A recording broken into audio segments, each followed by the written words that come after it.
कहते हैं भाई जब मालदेव अटैक कर रहा था, चारों तरफ अटैक कर रहा था, इधर उधर, मालदेव ने इधर आपके अटैक कर दिए, छिवाणा पर कर दिया, बहादुरगढ़ पे कर दिया, जैसलमेर पे भी अटैक कर दिया। तब जैसलमेर वालों ने जैसे तैसे फलोदी देके उसे पीछा छुड़वाया था। अटैक करने के लिए गया, अटैक करने गया, जैसलमेर वालों ने कहा हम तेरे को फलोदी दे देंगे, ये धन ले तू और वापस चला जाए, लड़ाई करने की हिम्मत अभी हमारी तो नहीं। तो मालदेव एक बार तो पैसे टक्के लेके फलोदी लेके वापस आ गया। जैसे हम पढ़ते हैं बहादुर शाह रणथंभौर का किला लेकर वापस चला गया था, पढ़ते हैं, जैसे मालदेव वापस आ गया। लेकिन अब जैसलमेर वालों ने सोचा कि यार जो आदमी एक बार धन लेके वापस गया है, इस बात की क्या गारंटी है वापस नहीं आएगा। और हमने देखा था कि बहादुर शाह वापस आ गया था, तो यार मालदेव वापस भी आ सकता है, तो क्या किया जाए। तो मालदेव का कोई ना कोई परमानेंट इलाज करना पड़ेगा। तो का परमानेंट इलाज तो लड़ाई है, युद्ध करो मालदेव के साथ। तो कोई बोला कि युद्ध करते तो अपना परमानेंट इलाज हो जाएगा, फिर मालदेव अपना कर देगा, शक्तिशाली आदमी था वो। क्या किया जाए। लूणकरण भाटी की राजकुमारी थी, उसका नाम क्या था, उमादेव। बेहद सुंदर राजकुमारी थी, खूब सारे राजकुमार उसे शादी करना चाहते थे, दूर दूर से रिश्ते आते थे। तो कहा क्यों ना उमादेव की शादी कर दी जाए मालदेव के साथ, तो मालदेव अपना जवाई बन जाएगा। जवाई बन जाएगा तो क्या ही अटैक करेगा अपने पे। दूसरी बात, उमादेव के लिए अच्छा लड़का चाहिए, और मालदेव से ज्यादा अच्छा राजा कौन हो सकता है। हिंदुओं का सर्वश्रेष्ठ राजा था उस टाइम में वो, तो क्यों ना अपने उमादेव की शादी किसके साथ कर दे। मालदेव के पास रिश्ता भेजा कि मालदेव जी जैसलमेर वाले अपनी राजकुमारी उमादेव की शादी आपके साथ करना चाहते हैं। मालदेव ने कहा हो मैं तैयार हूं, आप कहोगे उस दिन आ जाऊंगा मैं। तो नियत समय पे मालदेव जी की एकदम बारात पहुंची जैसलमेर के अंदर, लंबी चौड़ी बारात लेके गए मालदेव जी। 9 कोटी मारवाड़ का धनी मालदेव, इतना बड़ा राजा था, हाथी घोड़े ऊंट खूब सारे गए वहां पे।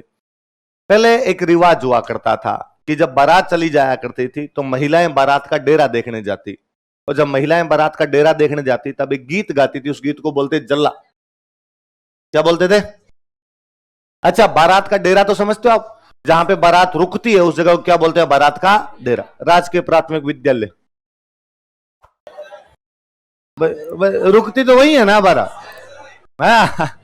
ये मैरिज गार्डन तो शहरों में आके देखे, वरना तो 5वीं तक वाली स्कूल होती, मार साहब का कल छुट्टी रहे टावरो, किस बात की कल बारात आसी। तो टाबर 2 तरीके से राजी, एक तो मीठा मिलेगा खाने को। पहले ये मिठाई तब ही मिला करती थी जब कोई बारात आती, होली दिवाली होती। ये पैसे अब आए हैं जाके जब अब यूं मिठाइयां घर में बनने लगी है, वरना मिठाइयों के नाम पे सबसे बड़ी मिठाई थी चावल।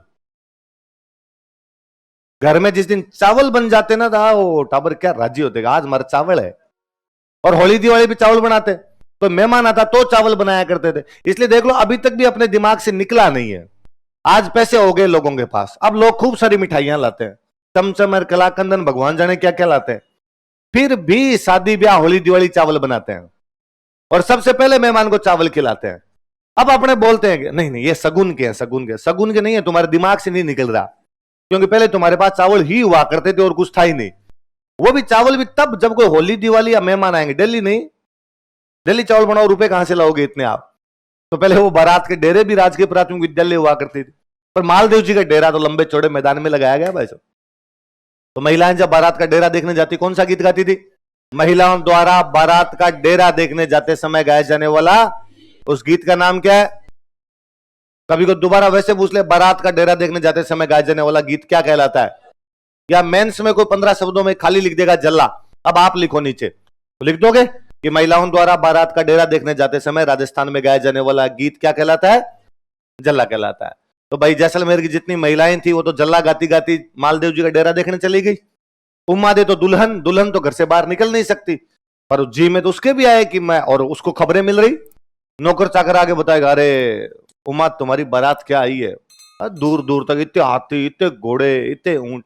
उसको लगे यार मैं भी तो देखूं मेरी बारात कितनी अच्छी आई है, पर मैं बाहर कैसे जाऊं। फिर उसको लगा कि मैं जैसलमेर के किले पे चढ़ के देख लेती हूँ, भाई किला सबसे ऊंचा, किले पे चढ़ोगे नीचे का सब दिखेगा, बारात नीचे रुकी हुई है तो मैं देख लूंगी। उमादे जब किले के ऊपर चढ़ रही थी तब उसने अचानक सुना कि एक कमरे में उसके मम्मी पापा लड़ाई कर रहे थे।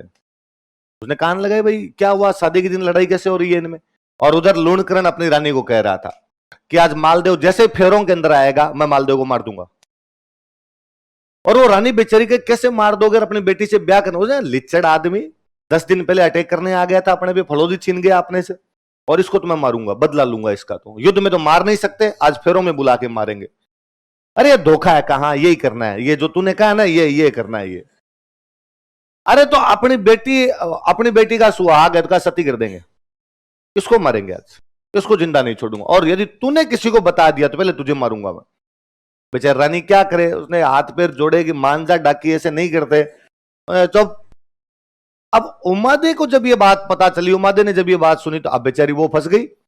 एक तरफ उसके पिताजी है जो कहते हैं कि उस आदमी को मारूंगा, और जिस आदमी को मारने की बात कर रहे हो वो होने वाला पति है। तो लगा मुझे किसका साथ देना चाहिए। फिर उमादे को लगा कि नहीं, हिंदू धर्म कहता है कि सगाई अपने आप में आधा विवाह होता है। मालदेव जी मेरे पति हैं, मेरे पति को बचाना जरूरी है। और उसने मालदेव जी के पास एक मैसेज किया, चिट्ठी पहुंचाई मालदेव जी के पास कि मालदेव जी आज जब फेरों के अंदर आओ तो थोड़े चौकन्ने रहना, आपके साथ यहां पर विश्वासघात किया जा सकता है, मेरे पिता आपके साथ ऐसा ऐसा कर सकते हैं। मालदेव जी चिट्ठी पढ़ के मुस्कुराए। मालदेव जी ने कहा पहली बात, इनसे तो मैं वैसे ही नहीं मरूंगा, फिर भी तूने मैसेज कर दिया, थैंक यू। फिर मालदेव जी ने अपने साथ बारात में 2 बॉडी बिल्डर गए हुए थे, जिम विम जाने वाले भाई टाइप के लोग, उन 2 को कहा कि तुम दोनों का एक ही काम है। क्या काम है? कि जब तक मेरे फेरे नहीं हो जाए लूणकरण को लेके बाहर बैठे रहना। भाई इस बात का पता केवल किसको है? लूणकरण को।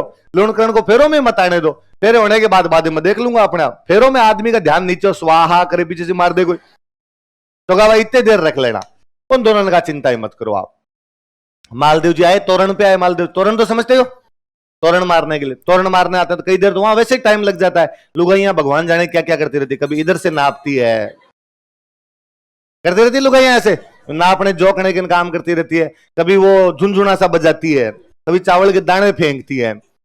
पहले क्या हुआ करता था कि सगाइयां करने के लिए कोई गए, कोई डोकरे गए, किसी गांव में गए हुए थे, वहां देखा लड़का, देखा ये जिनके घर पे बैठे तो उन्होंने कहा ये हमारा पोता है, कि चलो तो हमारे पोती है, ब्याह कर दिया।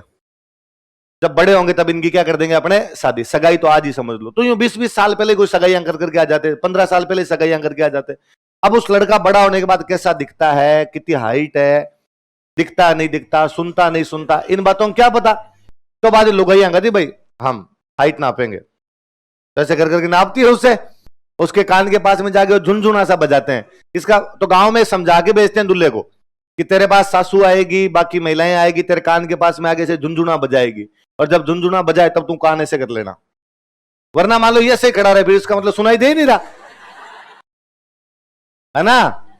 तो आपने ध्यान रखना रहे, को जैसे यूं बजाए, क्या है इतनी आवाज कर रहे हो, ज्यादा कान खराब कर दिए मेरी। आवाज धीरे धीरे होगी पर उनको लगना चाहिए कितना तेज सुना आपको।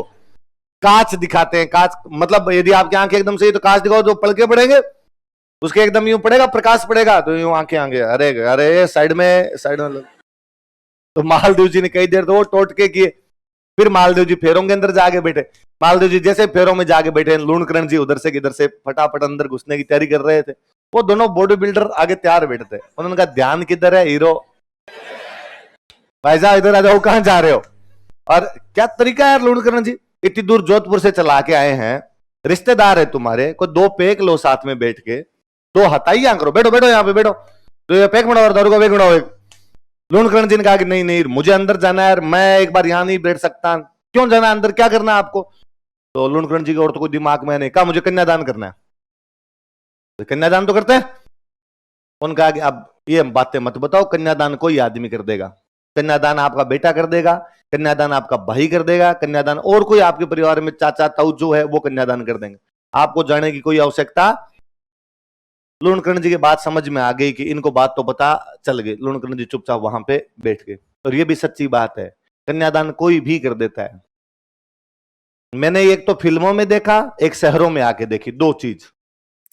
एक तो ये कन्यादान वाली इन चीज कि भाई लड़की का पिता ही कन्यादान करता है। गांव में तो पिता तो करता ही नहीं है, और कोई करता है, ताऊ जी करते हैं, चाचा जी करते हैं, ज्यादातर तो ताऊ जी जो घर में बुजुर्ग होते हैं वो नए कपड़े पहन के वहां बैठते हैं, वो फेरों में साथ ही बैठे रहते हैं, तो वो कन्यादान उस टाइम करते हैं।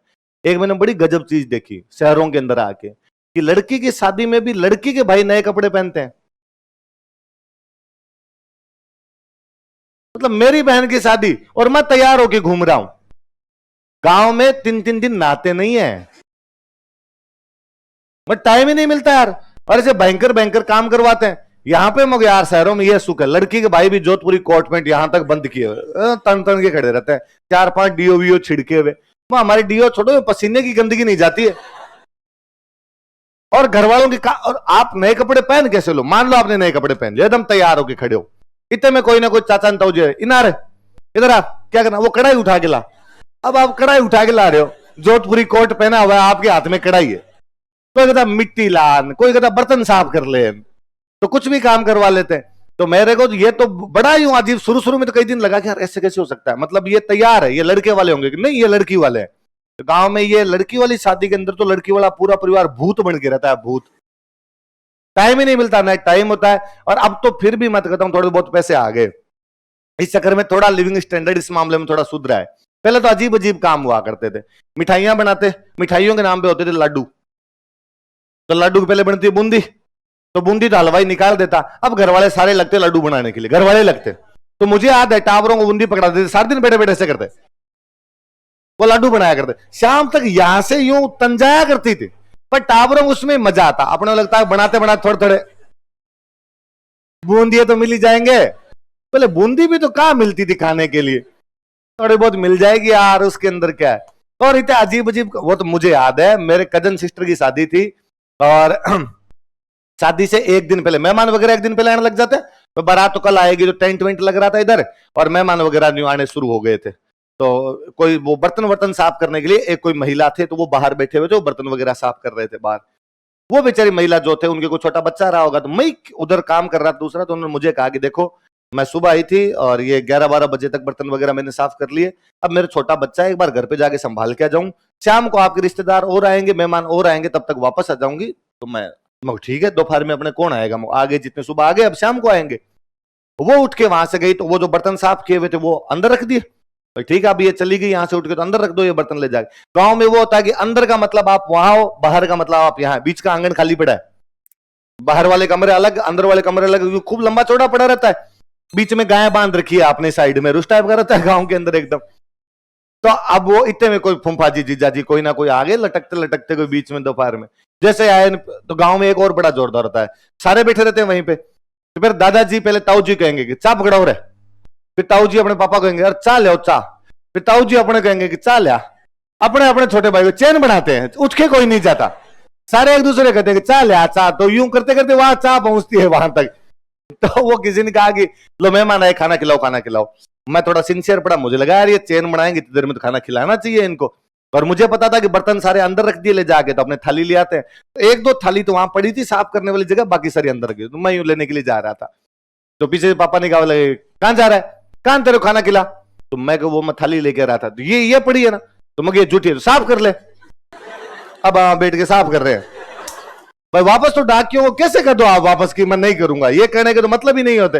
वहां बैठ के आप आराम से साफ करो और बाद में उनको खाना खिलाओ।